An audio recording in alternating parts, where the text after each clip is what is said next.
They are coming.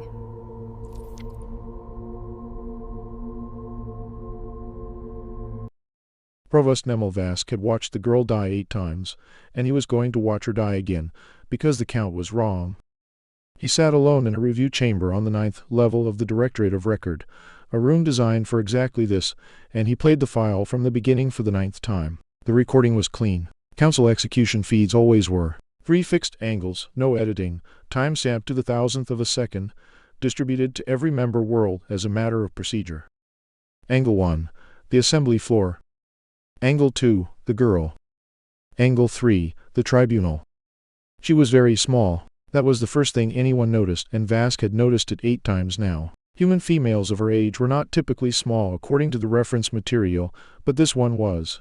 Dark hair badly cut, pushed behind one ear. A uniform 2 sizes too large that she had not been issued long enough to have altered. She stood in the center of the floor with her hands bound in front of her, and she looked, more than anything else, tired. Vask paused the file at the moment she began to speak. He rewound 4 seconds. He played it again.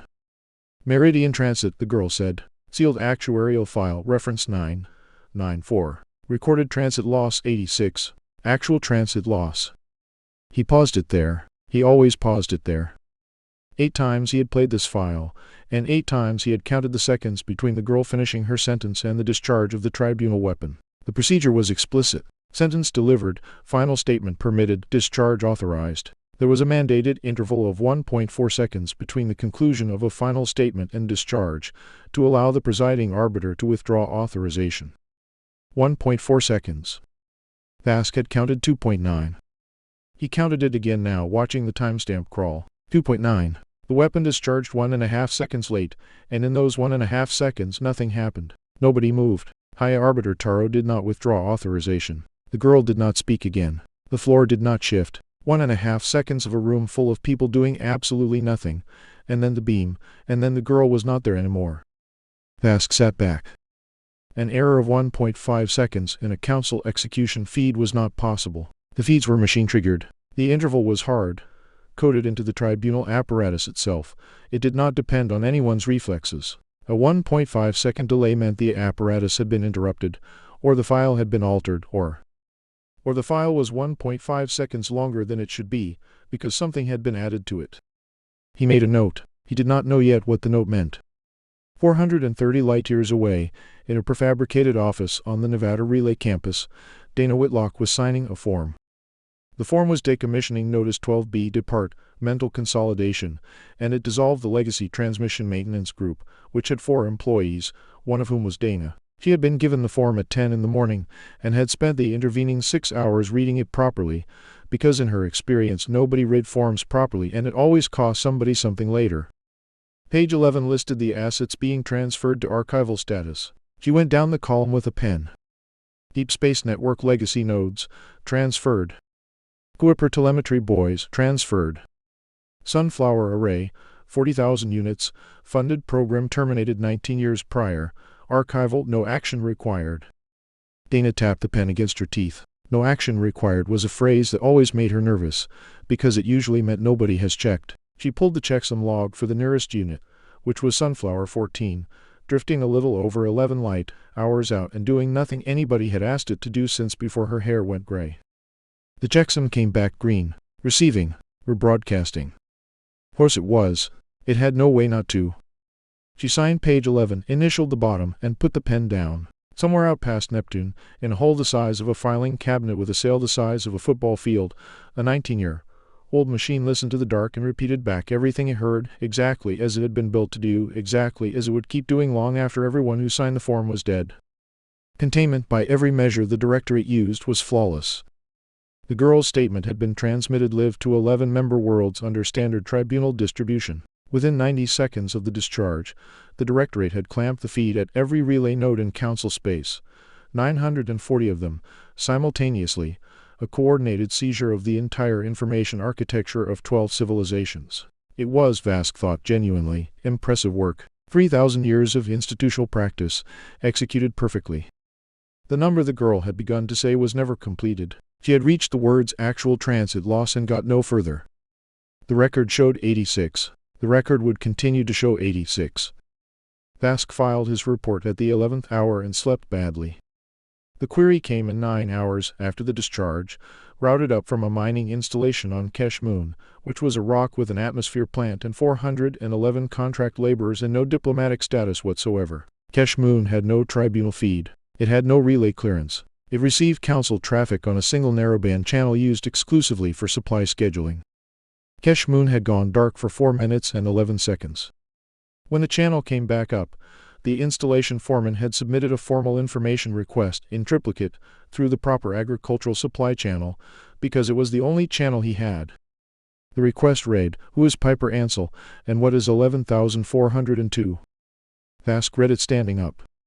He read it 3 times. Then he sat down very slowly and pulled the Kesh Moon signal logs, and he found the 4-minute window, and inside the 4-minute window he found the carrier trace, and he followed the carrier trace back to its origin expecting to find a human vessel, a saboteur, a hidden transmitter, an enemy. What he found had no engine. It had no crew. It had no encryption. It had no command channel and no return address, and it was broadcasting continuously on every open band it could reach, including, Vask noted with a slow cold feeling spreading through his chest, 3 council relay bands. It had a designation, stenciled in human characters across a hull that had been drifting for 19 years. The Directorate of Record granted Provost Nemel Vask emergency investigative authority at the 14th hour, which meant he could compel testimony from any being in council space, and which also meant that whatever he found would be his fault. He began where any competent investigator would begin. He asked the humans. The ambassador's name was Charles Hayes, and he had the particular gray look of a man who had not been informed of things. He sat across the interview table with his hands flat on the surface and answered every question Vask put to him, and Vask, who had conducted 400 interrogations in his career and knew the shape of a lie the way a physician knows the shape of a fever, was forced to conclude something deeply inconvenient. The man genuinely did not know. "Sunflower," Vask said, for the 3rd time. "Designation sunflower. 14 units at minimum, possibly more."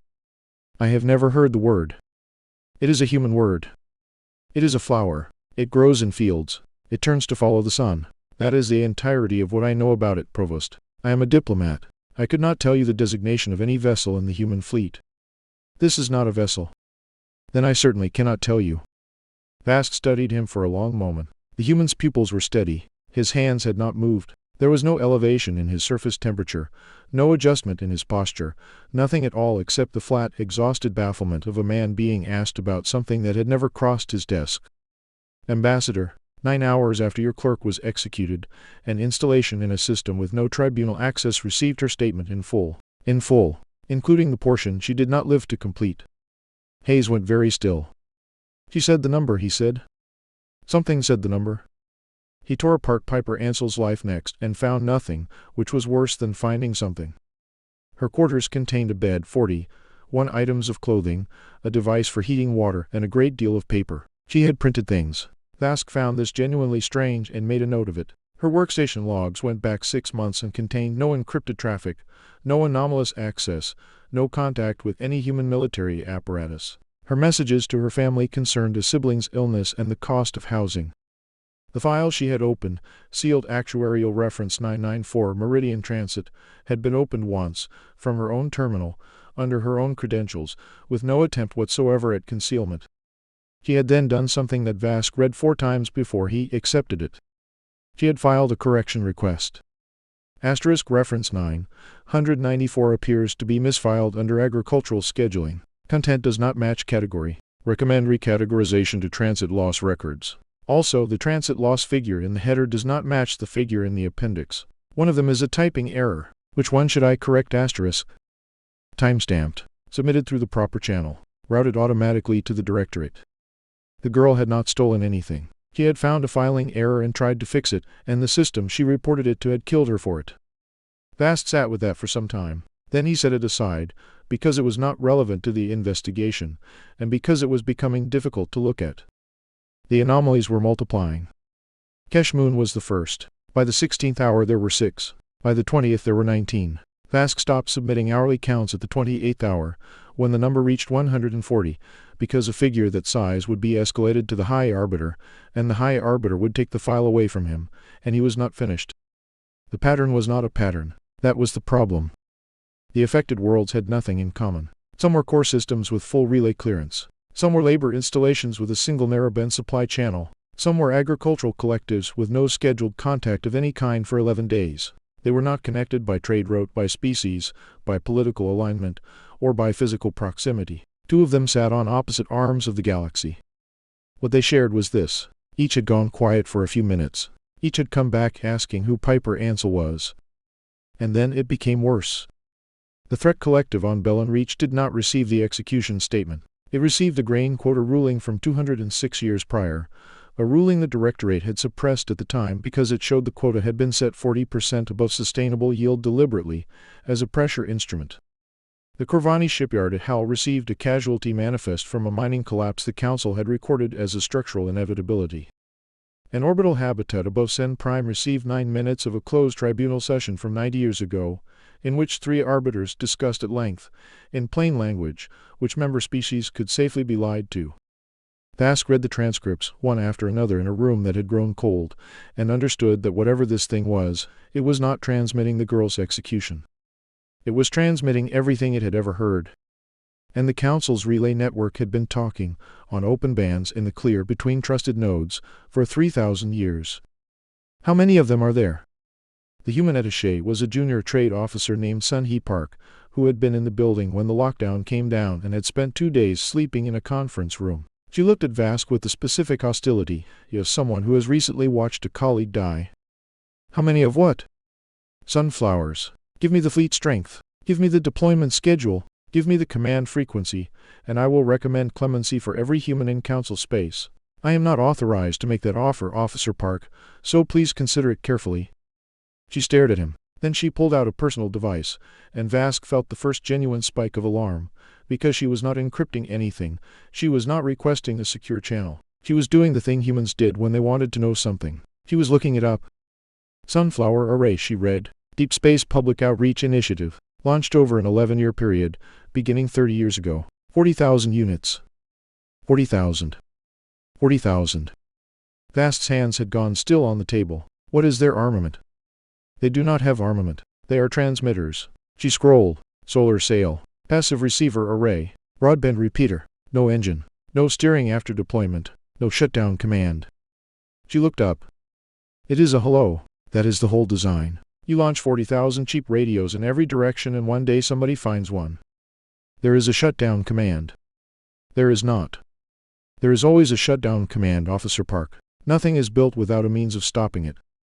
She laughed at him. It was not a cruel laugh. It was worse than that. It was the laugh of someone realizing the person across the table is from very far away.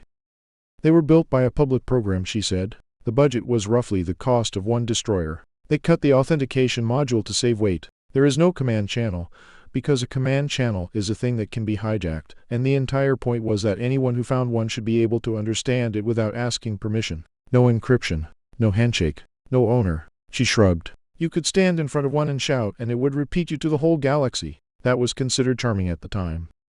Vask sat back very slowly. They built a thing that anyone could read. The words arranged themselves in his mind, and refused to make sense. Every transmission system in Council space existed to establish who was permitted to hear it. Authentication was not a feature of communication. Authentication was what made communication possible. A signal with no owner was not a signal. It was noise. It was weather. Who authorized this? Nobody authorized it. It was a vote. The legislature. No. Park scrolled again, and something in her face shifted, and Vask realized she was about to enjoy this. Public naming vote. School program. They let children submit names for the units, and the top 40,000 were stenciled onto the holes. She turned the device around and held it up. There was an image on it. 40,000 small identical machines in a hangar, arranged in rows and standing among them a crowd of very small humans, holding stencils. Sunflower 14, Park said, is called Sunflower 14, because a 9-year-old liked the number 14. Vask returned to his chamber and did not sleep. He composed his preliminary finding 4 times and deleted it 4 times because each version reduced, when he read it back, to a single sentence that would end his career. The instrument is not a weapon and cannot be negotiated with, because there is nobody operating it. The Directorate would not accept that. The Directorate operated on a foundational assumption 3,000 years old, that every transmission has a sender, that every sender has an interest, and that every interest can be identified, pressured, purchased, or removed. It was not an assumption anyone had ever written down. It was the water they swam in. He wrote instead, "Instrument appears to be an autonomous distributed relay of human civilian origin, deployed prior to first contact, without command infrastructure." Then he stopped and read the phrase "prior to first contact" again. 30 years. The Council had made contact with humanity 2 years ago. These things had been drifting for 30. Whatever the humans had launched, they had launched into a galaxy they did not know was inhabited, and it had been sailing outward the entire time the Council had been assessing them, categorizing them, debating them, and finally deciding they were a manageable problem. He pulled the Kesh Moon carry, or trace back up, looked at the origin vector, and did the arithmetic he had been avoiding. Sunflower 14 sat 11 light hours from the human home system. A dumb sublight repeater at that distance could not deliver a signal to Kesh Moon in 9 hours. It was not physically possible. Vask had known this since the 11th hour, and had set it aside as an inconsistency to be resolved later. He resolved it now. The unit was not delivering anything. It was listening on every open band it could reach, and it could reach the Council's own relay bands, because the Council's relay bands were open, because they ran between trusted nodes, and encryption between trusted nodes was an expense nobody had justified in 3,000 years of unchallenged infrastructure. Sunflower 14 was collecting Council traffic and pouring it straight back into the Council's own network. And the Council's network was faster than light. They were carrying it. They had always been carrying it. Every relay node in 940 locations had been faithfully, obediently, at superluminal speed, distributing an unknown signal to everyone. Vask made a sound in the empty chamber that he was glad no one heard. He requested an emergency session at the 31st hour and was granted 11 minutes before the Standing Committee. High Arbiter Selantaro listened to all 11 with perfect courtesy. She was very old and very ornamented, and she had the settled patience of someone who had heard a great many urgent things in her life and outlasted most of them. Provost. Summarize. The instrument has no operator. Every instrument has an operator. This one was built by children, High Arbiter, and abandoned by its own government 19 years ago as a budget matter. There is no one to threaten. There is no one to bargain with. There is no one to punish. Taro folded her hands. Then we will punish the ones who built it, she said, and the transmissions will stop. They will not stop. That is what I am attempting to explain. Provost Vask. Still courteous. Still patient. You have described a program that was terminated 19 years ago. Terminated means ended. And Vask heard himself say out loud, in front of the Standing Committee, the sentence that would be quoted at him for the rest of his life. No, High Arbiter. For them, terminated only means they stopped paying attention to it. It does not mean it stopped. The session closed at the 32nd hour. The committee voted 9-3 to proceed to enforcement. Vask walked back through corridors that had begun, he noticed, to feel very slightly too quiet. When he arrived at his chamber, 140 had become 406. Among the 406 was a core world, and on that core world a subject population had spent 9 minutes listening to a 2-century-old grain ruling read out in the clear. He did not report the figure. He sat down instead and pulled up the image Officer Park had shown him, the hangar, the rows, the small humans with their stencils, and he looked at it for a long time, trying and failing to locate the threat in it. They came for Dana Whitlock at 3 in the morning. She was asleep in a rented house 11 miles from the Nevada Relay campus with a cat that was not hers and a heating system that had been failing quietly since March. The knock was not aggressive. That was the part she remembered afterward. 2 people in unmarked coats, polite, apologetic, holding an identification she was not given time to read properly, asking whether she was the Dana Whitlock who had signed decommissioning notice 12B 4 days ago. She said she was. They said the Secretary of Defense would like a word. Dana asked if she had time to feed the cat. They said yes, and then stood in her kitchen while she did it, and one of them looked at the handwritten maintenance logs stacked on her counter going back 19 years, and did not ask about them, and Dana understood from that exactly how serious this was. The briefing room under Cheyenne Mountain held 42 people, of whom Dana knew none. There were admirals. There were people whose job titles were 3 words long and meaningless. There was a live feed from the Nevada campus, and another from a facility in Chile, and a third that was just a black square with a seal on it. They sat her at the end of the table like a witness, which was accurate. MS Whitlock. You are listed as program custodian for something called the Sunflower Array.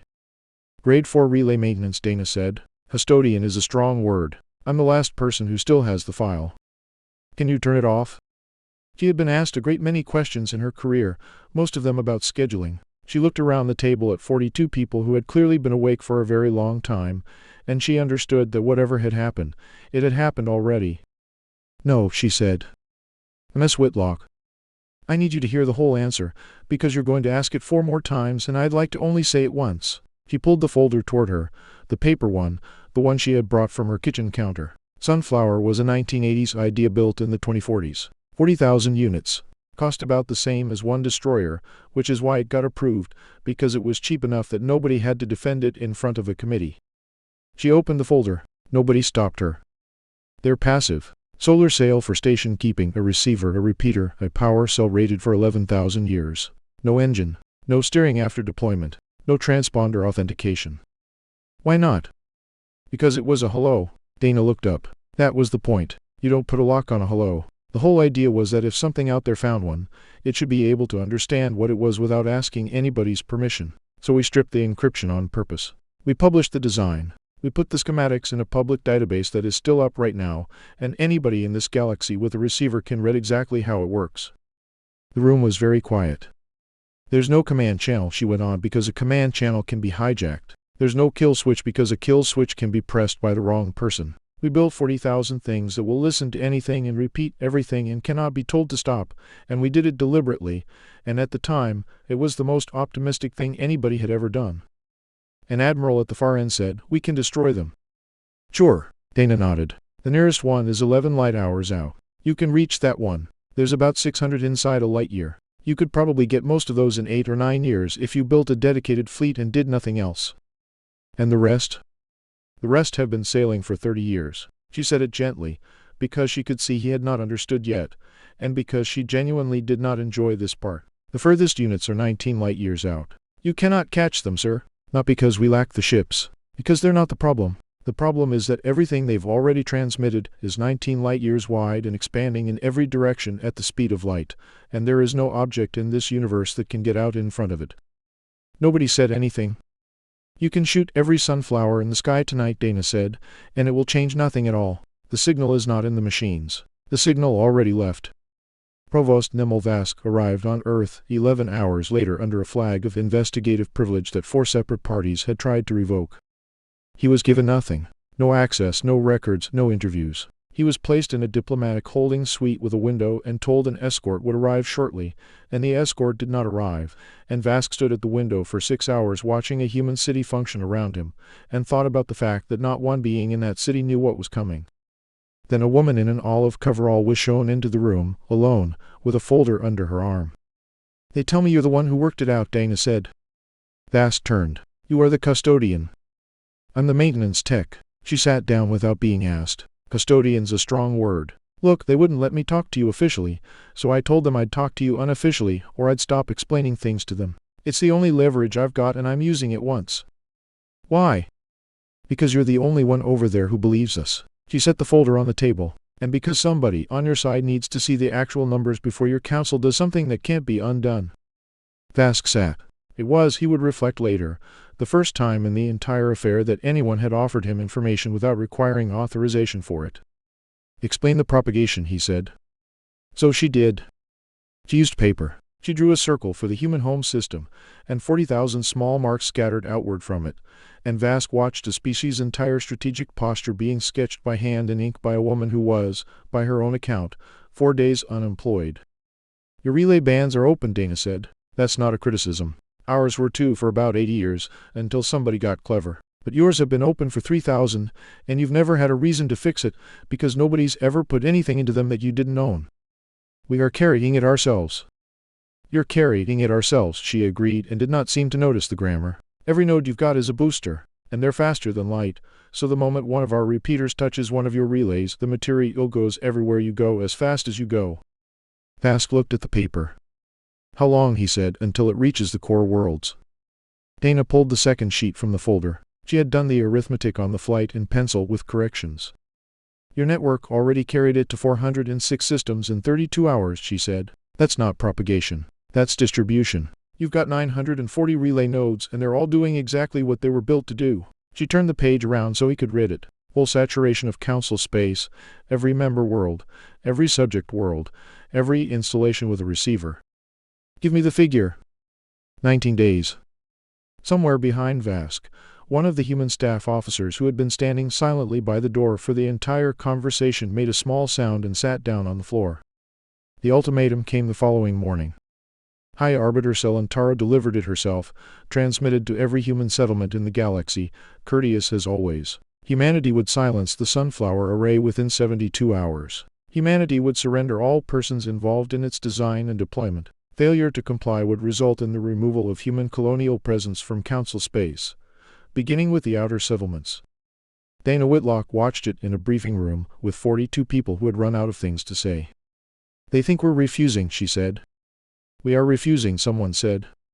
No, we're not. That's what I keep trying to tell you. She rubbed her eyes with the heels of her hands. We do it. If there were a button in this room right now that turned it off, half the people here would push it before the secretary finished the sentence, and the other half would fight them for the chance. We're not defying anybody. We just can't. She laughed once without any humor in it at all. 30 years ago, some people who are mostly dead now built a thing that couldn't be silenced because they thought silence was the enemy. And they were right. And it's going to get everybody killed. Vask, watching the same broadcast from a holding suite 11 floors above her, understood something that the entire standing committee had failed to understand in 32 hours of deliberation. The humans were telling the truth. And there was no procedure in 3,000 years of council law for what to do when a party you had already sentenced turned out to be innocent of the capability you had sentenced them for. The council came for the outer settlements first, because the outer settlements were the demonstration.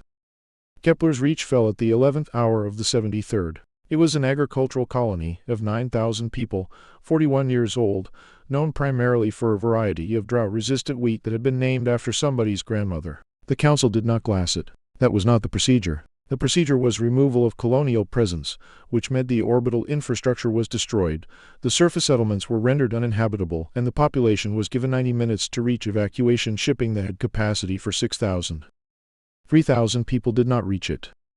Havorson Station fell 4 hours later. Then Bell Anchorage. Then the Tarrant Deep Mining Consortium, which had been operating for 11 years and had a school. Earth's fleet fought and Earth's fleet lost, because Earth's fleet was 400 vessels against a standing force that had been perfecting the removal of colonial presence for 3,000 years, and because there was no clever weapon coming, and no ancient technology, and no Phase 3. There was only the arithmetic of tonnage, and the arithmetic was not kind. By the 9th day, humanity had lost 11 settlements and 40,000 people, and the council had lost 81 ships, and High Arbiter Selantaro made a statement noting that the enforcement action was proceeding within acceptable parameters. She made it on an open relay band. Marco Euleron Reyes was 26 years old, and had stayed in a dead-end department for 4 years because someone competent was in it.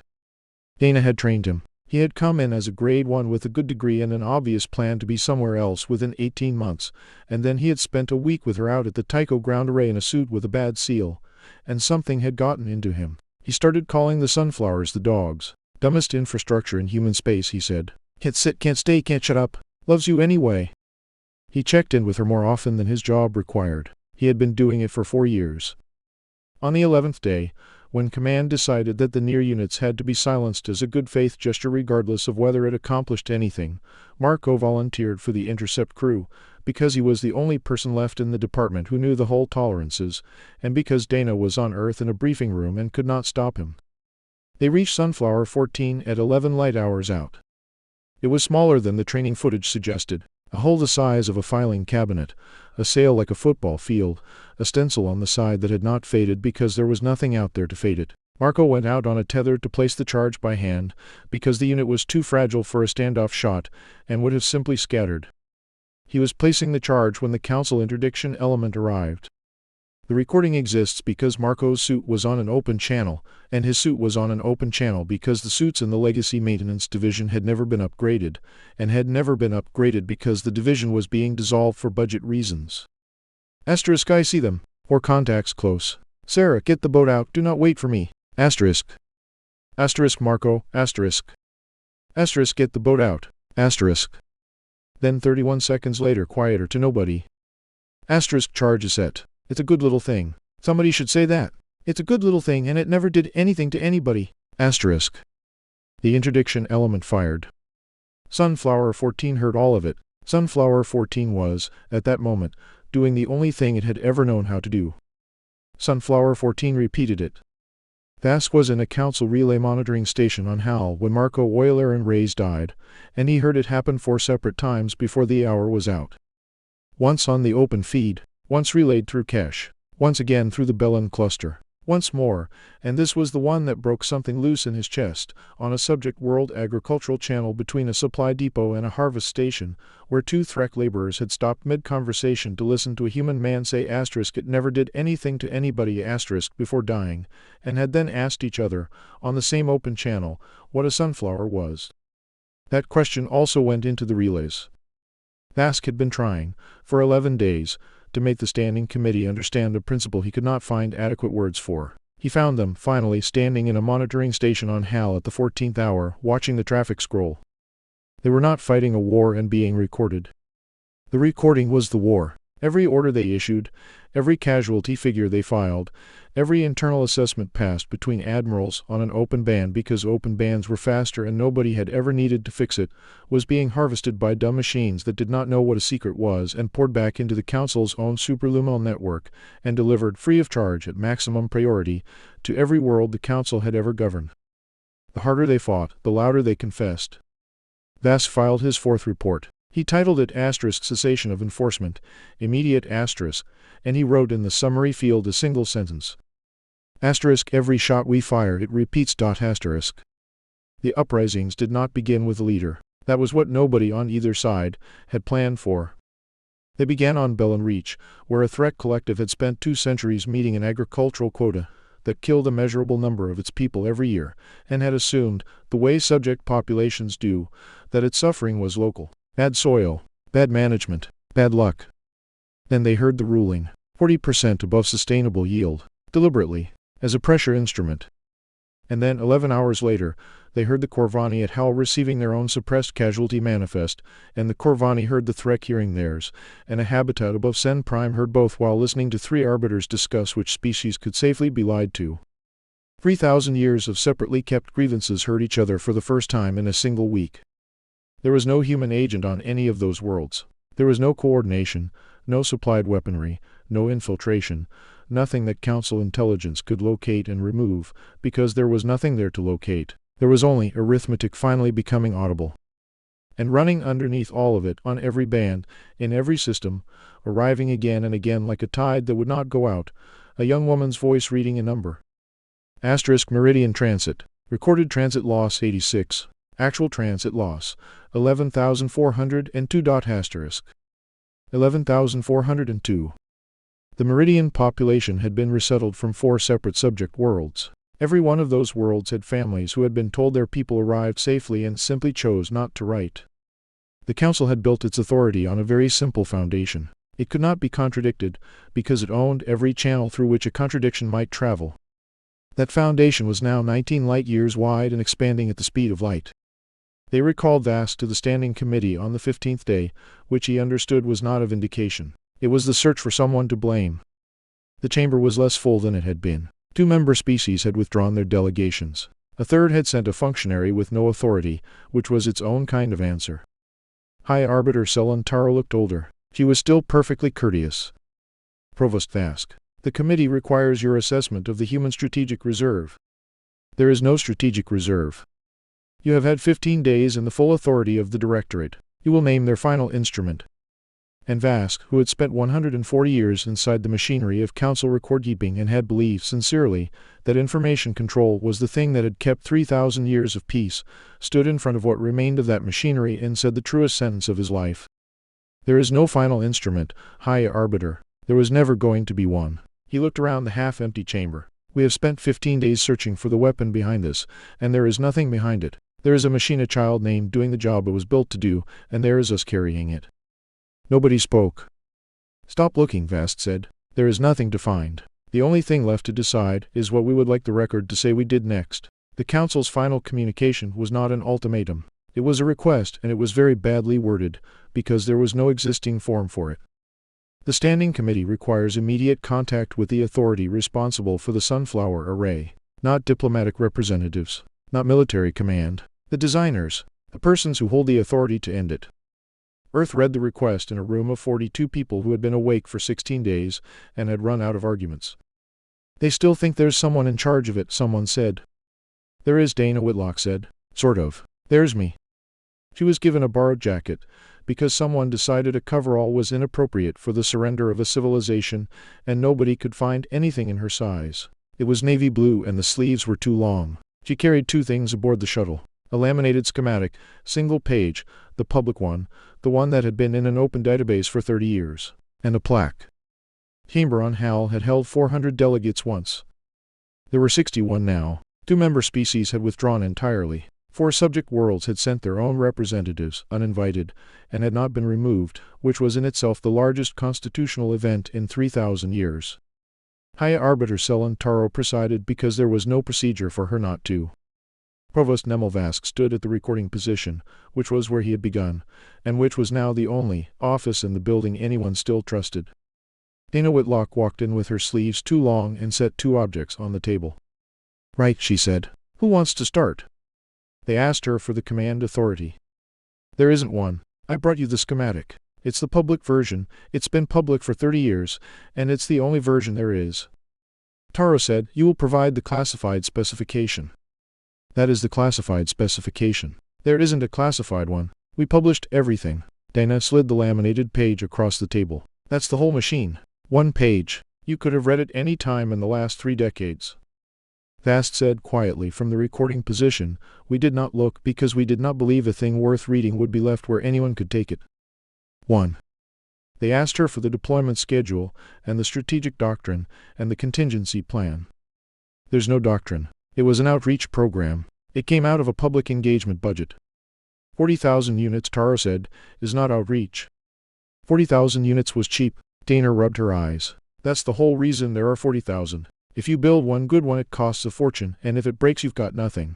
If you build 40,000 terrible ones out of the cheapest parts anybody's ever put in orbit, you don't need any of them to work. You just need most of them to not be broken at the same time. She shrugged. We didn't design a system that survives attack. We designed a system too stupid to have a throat.